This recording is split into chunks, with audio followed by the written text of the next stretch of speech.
kung sabi kong ito ay napakaulirang Ama dahil ginawa mo lahat para mabigyan kami. Ako at ang iyong mga anak ng magandang kinabukasan. Napagtapos mo sila ng pag-aaral kahit alam kong nahihirapan ka at kita ay nagtulungan. Kaya proud ako na naging ama ka ng aking mga anak.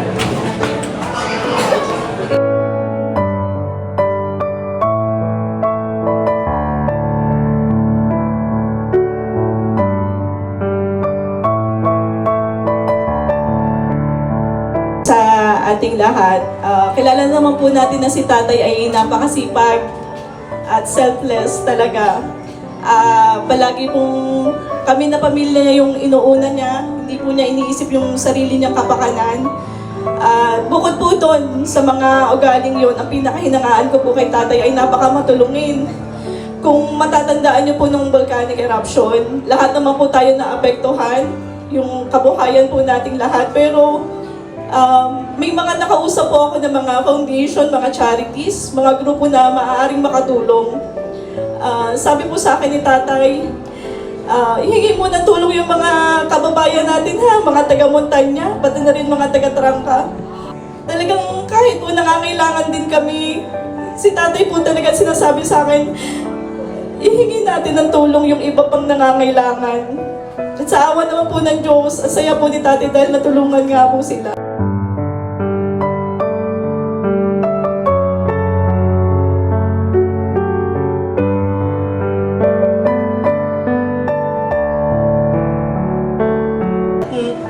Magsasama po kami magkakapatid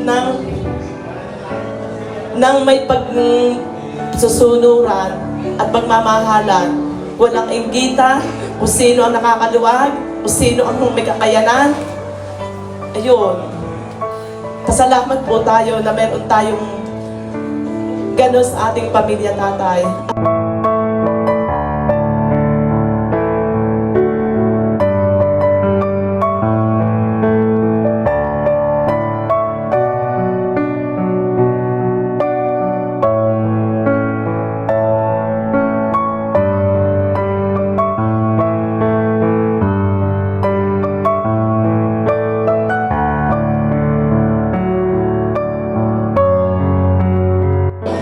Salamat po sa lahat-lahat po ng pag-sakripisyo niyo po para sa aming magkakapatid.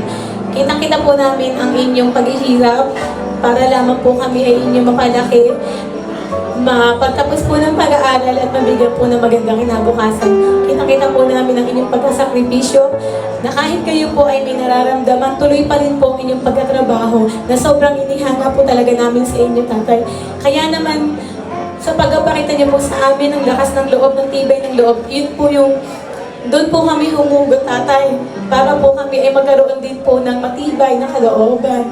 Kung ano man po yung pagsubok na pinagdaanan po natin, na sama-sama po tayo nagtutulungan, yun po ay dahil po sa inyo ni Inay, na nagpakita po kayo ng katapangan, ng katatagan ng loob at pananampalataya kay God. Kaya kami po ay lubos na nagpapasalamat dahil kayo po ang aming naging ama. At super proud po kami na hanggang sa huli, tatay, inilaban namin kayo. Alam niyo po iyon.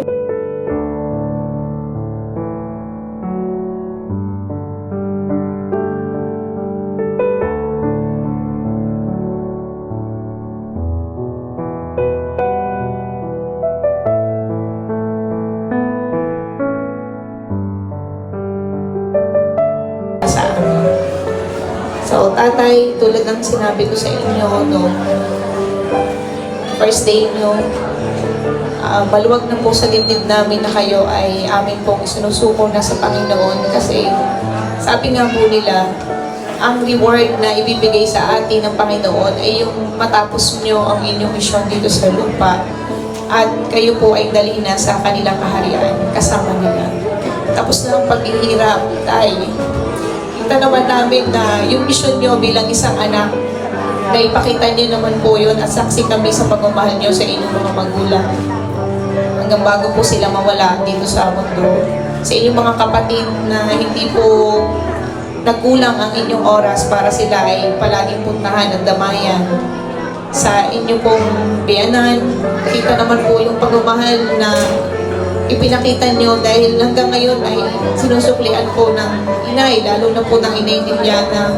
Nung kayo may sakit araw-araw po, lagi naririto at hindi kayo nakakalimutan. Kahit hanggang ngayon po na nakaburol kayo, kauna-unahan pong lagi naririto sa tabi nyo.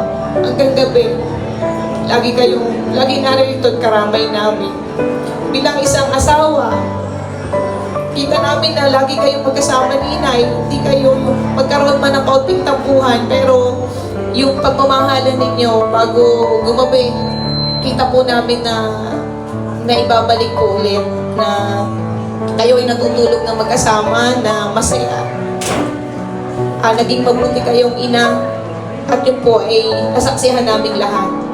Lalo na po sa aming mga anak na sobra yung sakripisyo na lahat ng nagawa ninyo mula pa nang kaming maliliit. Sabi nyo nga po, hindi lang ang kahirapan para kayo makatapos at yun lamang ang tanging kayamanan na may bibigay ko sa inyo. Kaya kayo ay magtapos, huwag munang mag-aasawa ng maaga. Magtutulungan ng magkakapatid. So lahat po yung tatay ay nairaos natin na nakatapos kaming lahat, nakapag-asawa, naging stable. Naroon pa rin yung pagmamahala namin, lalo na po yung lalong tumibay yung pagmamahala namin magkakapatid dahil sa pag-guide niyo po sa amin at hindi po yung magbabago kahit po kayo ay lumisa na.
Pangarap ko na kailan may di maglaho ang pag-ibig kong ito, pagkat hindi ko makakayang mawalay sa'yo. Ikaw lamang ang buhay ko, sana na may pakinggan mo ang puso ko na mayroong sinasabing ikaw lamang ang tangi kong minamahal, ang lagi kong dinarasal. Sana'y habang buhay tayong magkasama. Ang puso ko'y ibibigay lamang sa'yo. Ito ang aking pangako mula ngayon hanggang magpakailan pa man. Ikaw lamang.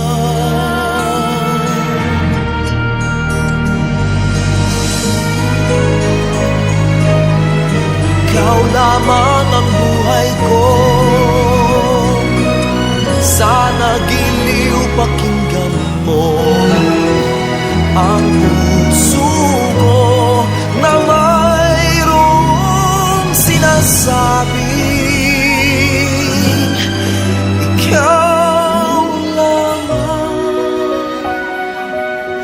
ang tangi kong minamahal, ang lagi kong dinarasal. Sana'y habang buhay tayong magkasama.